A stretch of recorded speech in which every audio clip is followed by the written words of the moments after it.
বাজার থেকে রুই মাছ এনেছে, তো মাছটা রান্না করবো ডাঁটা আর আলু দিয়ে। আপনারা সঙ্গে থাকুন, আশা করছি ভালো লাগবে।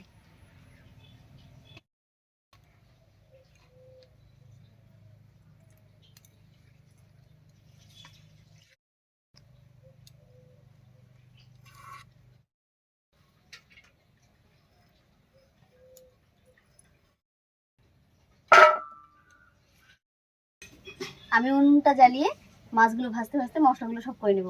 আর মা এদিকে ডাঁটা আলু সব কেটেই দিচ্ছে।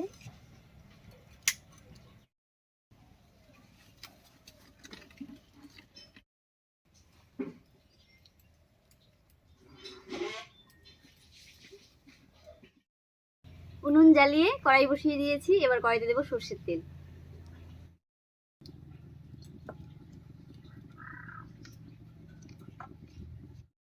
তেলটা গরম হতে থাক, আর এই ফাঁকে আমি মাছের মধ্যে হলুদ আর লবণটা মাখিয়ে নিচ্ছি। লবণ, হলুদ,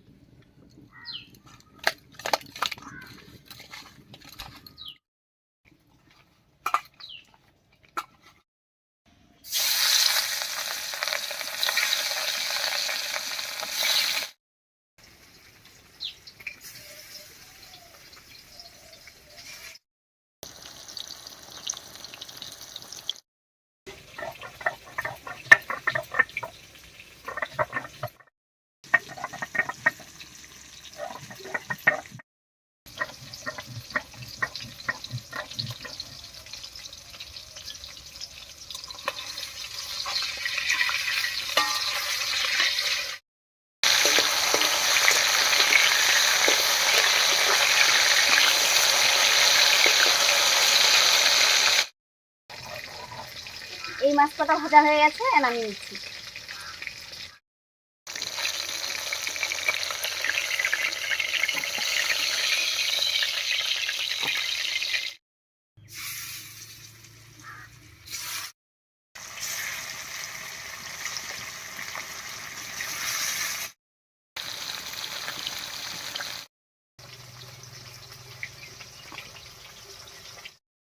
ডাঁটা আলু দিয়ে মাছ রান্না করলে ওর মধ্যে একটু পেঁয়াজ রসুন দিলে স্বাদটা বাড়ে, এতে খুব ভালো লাগে।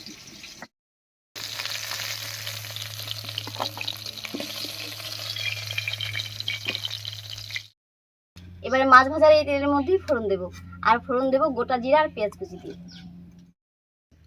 গোটা জিরা দিয়ে দেবো, পেঁয়াজ কুচি,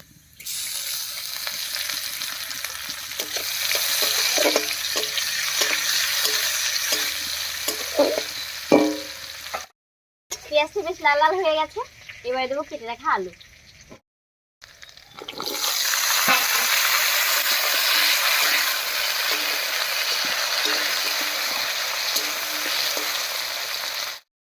আলুর উপরে দেবো লবণ আর হলুদ।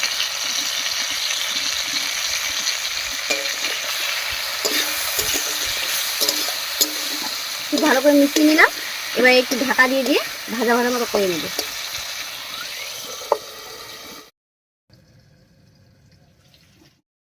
বেশ কিছুক্ষণ আলুটা ঢাকা দিয়ে রান্না করে নিয়েছি। আলুটা বেশ একটু ভাজা ভাজা হয়ে গেছে, আর একটু সেদ্ধ মতন হয়ে গেছে। এবার এর উপরে দেবো কেটে রাখা ডাঁটাগুলো।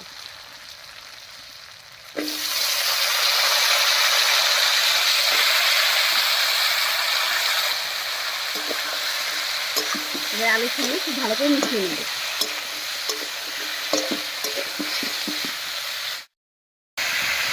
এবার ডাঁটার উপরেও একটুখানি হলুদ আর একটুখানি লবণ দেবো।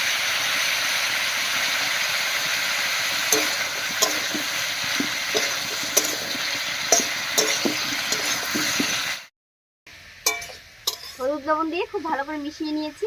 এবার বেশ কিছুক্ষণ ডাঁটা আর আলুটাকে রান্না করে নেব।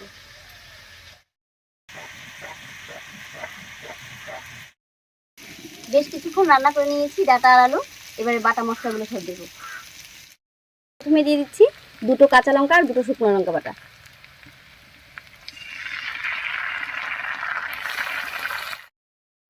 এবারে দেবো একটুখানি পেঁয়াজ বাটা, 2-3 কোয়া মতো রসুন আর একটুখানি আদা একসঙ্গে করে বেটে নিয়েছি, আর জিরা বাটা।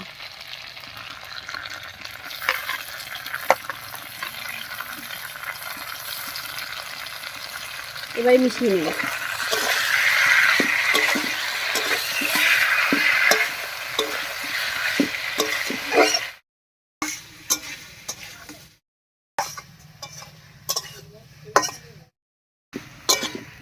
সুন্দর করে মশলাগুলো দিয়ে মিশিয়ে নিয়েছি।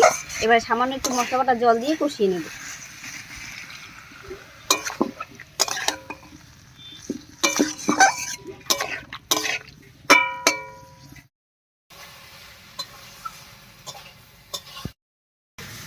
মশলা বাটা জল দিয়ে বেশ কিছুক্ষণ কষিয়ে নিয়েছি।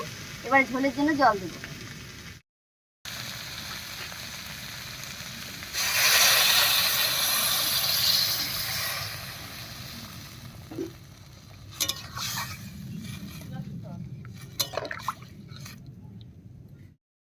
এবারে বেশ কিছুক্ষণ খুব ভালো করে রান্না করে নেব।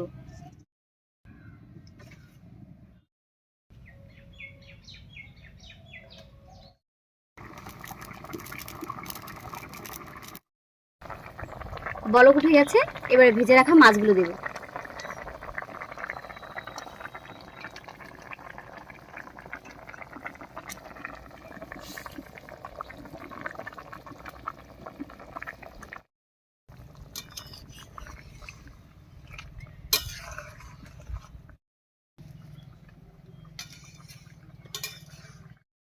এবারে আরো 4-5 মিনিট মতো রান্না করে নামিয়ে নেব।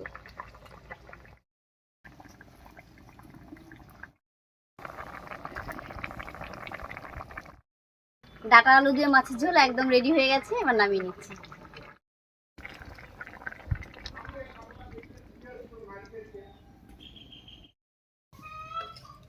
মাছের ঝোলটা দেখুন, দেখতেও যত সুন্দর লাগছে, এটা খেতেও কিন্তু খুব ভালো হয়। আপনারা একবার হলেও ট্রাই করবেন এবং খেয়ে বলবেন যে কেমন হয়েছিল। ডাটা আলু দিয়ে খুব সহজ করে একটা মাছের ঝোলের রেসিপি আজকে আপনাদের সঙ্গে শেয়ার করেছি। তো রান্নাটা কেমন লাগলো অবশ্যই কমেন্টে জানাবেন। যদি ভালো লাগে একটা লাইক করে দেবেন এবং চ্যানেলটিকে সাবস্ক্রাইব করে এভাবেই আমাদের পাশে থাকবেন।